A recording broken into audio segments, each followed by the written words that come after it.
Então, eu não respeito absolutamente nada que não tenha como resposta filosófica a dor apenas a lágrima. Como Jesus, a maior expressão filosófica de Jesus sobre a dor humana foi a lágrima diante da tumba de Lázaro. Jesus chorou. Essa é a grande resposta filosófica à dor humana. É o choro que provoca a ação.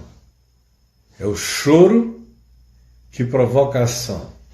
É a solidariedade que produz movimento na direção do sofrido.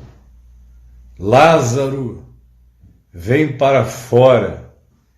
E saiu aquele que estivera morto, tendo os pés e mãos atados com ataduras, e Jesus disse: desatai-o e deixai-o ir. Eu só respeito filosofias que fazem gemer, chorar de solidariedade e fraternidade. Eu só respeito as filosofias silenciosas. Eu só respeito as filosofias da presença. Eu só respeito as filosofias da reverência ante o inexplicável. Eu só respeito as filosofias do consolo, do afeto, do agasalho, do cobrir, do dar de comer, do dar de beber, do dar de vestir, do socorrer. Essas são as filosofias que eu respeito. São as filosofias que colocam o filósofo em movimento, que põem o pensador em ação. Eu não respeito as filosofias da divagação, nem um pouco respeito as filosofias das conjecturas, dessa viagem que fica querendo ir para algum outro filosófico, para algum ambiente metafísico, para decidir, do ponto de vista do suposto esforço mental elevadíssimo, o que Deus pensou quando Deus fez o que Deus fez. Patetas. Desculpem, patetas. Eu não vejo Jesus fazer assim. Jesus é a minha chave hermenêutica filosófica também. Ele é a minha chave hermenêutica, a minha chave interpretativa para entender tudo. É a minha pedra filosofal para abrir todos os portais.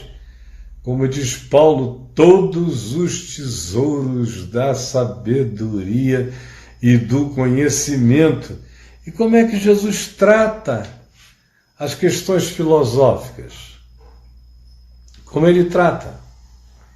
Você não vê uma reflexão de Jesus acerca dos inocentes que foram mortos logo depois do tempo que ele passou em Belém e se refugiou no Egito. Você não vê um salmo de Maria, um salmo de Jesus. Já pensaram um salmo de Jesus sobre os inocentes que morreram quando eu escapei de Belém? Aquele salmo culposo, aquela filosofia de uma solidariedade angustiosa. Foi por mim que eles morreram. Foi por mim que eles sofreram. Foi por mim que eles foram imolados. Nunca mais terei a paz, a não ser a paz de proteger as criancinhas. Dedico a minha vida a essa causa. Você não vê nada disso. É um silêncio enorme. Como você não vê filosofia de Jesus quando ele voltou do exílio. Não há uma fala de Maria de José ou posteriormente de Jesus sobre o crepúsculo do exílio, cheio de autopiedade. Não há. Não há. Você olha Jesus e ele, quando salva alguém, vem uma pergunta. E a pergunta é: por que que o que tu fizeste salvando esta pessoa, tu não fizeste salvando todas as pessoas que estão sofrendo do mesmo mal? Você lembra qual foi a resposta de Jesus? Quem conhece o Evangelho lembra. Jesus disse: ou não lembrais que nos dias do profeta Elias havia muitas viúvas em Israel, mas se ele foi enviado a fazer o bem apenas a uma viúva que morava fora das fronteiras de Israel, em Serepta. Ou não ouvistes o que aconteceu nos dias do profeta Eliseu? Havia muitas outras pessoas sofrendo de males idênticos, mas ele foi fazer o bem a uma sunamita que vivia fora dos termos e que não fazia parte da raça religiosa monoteísta, que deveria ser supostamente a privilegiada pela filosofia teológica dos judeus que o perquiriam. Não. Para Jesus não há essa questão metafísica de por que a serpente estava no jardim. Não há essa questão de há quanto tempo o mal existe. Não. Não há a questão de por que o mal existiu, ele nasceu de que choque antitético. Não. Para Jesus não há nenhuma questão sobre a sobrevivência humana ou sobre a morte humana. Nenhuma. Ele trata tudo isso como parte de um processo natural. As pessoas nascem. As pessoas também podem nascer com deficiência, como o cego de nascença, a quem ele curou, e antes ouviu a pergunta: quem pecou?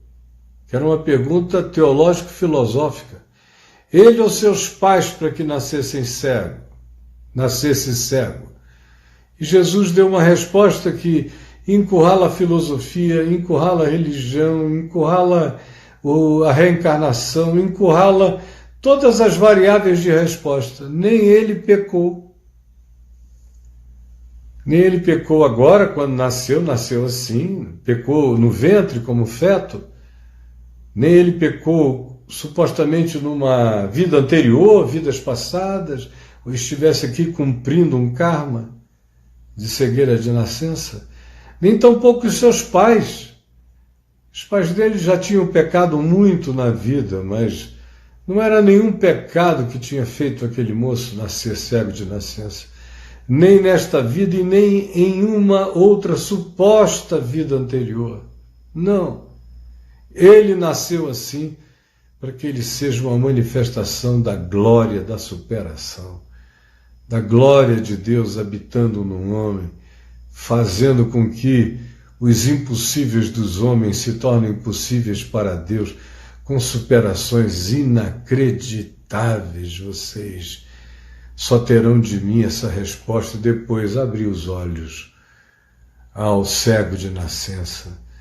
Não filosofou antes, nem durante e nem depois. Só ajudou o homem a ver.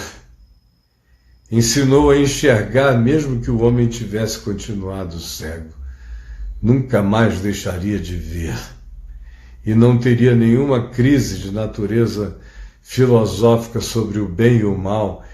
Você também já notou que as crises filosóficas sobre o bem e o mal só se acirram, só se avultam quando alguma pessoa da família da gente é atingida? Aí a gente precisa de uma explicação filosófica.